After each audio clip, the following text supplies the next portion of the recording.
भोर 5टा समय देवदेव महादेव कन्याघर को आसिले आम बाटबरण करी को पाछटी आणलु आणला आम विभाग आरंभ है प्रथम वरण पर बागदान बागदान पर अधिवास कर्म पर द्वितीय वरण है द्वितीय वरण पर आमर हस्तबंधन है हस्तबंधन होकर बर्तमान हस्तबंधन सरी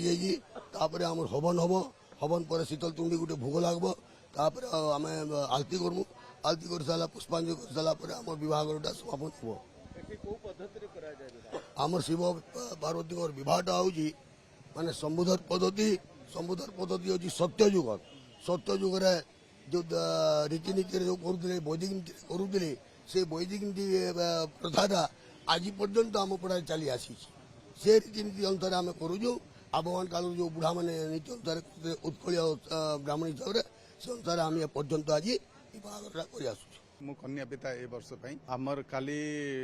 प्राय 3:30 4टा बेल को विराट पटुआर रे बाबा जागेश्वर बाबा आमर घर को आसिले एवं आमे तांको स्वागत कलु बर आमर जोटा कहती बर को अभिषेक कलु आमे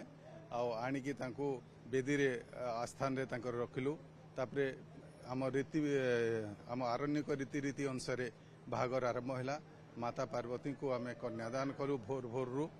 अबाउट 6टा 6:30 बेल को कन्यादान है एबे माँ पार्वती एवं बाबा जोगेश्वर आपनकर जुगल दर्शन पाई अछंती।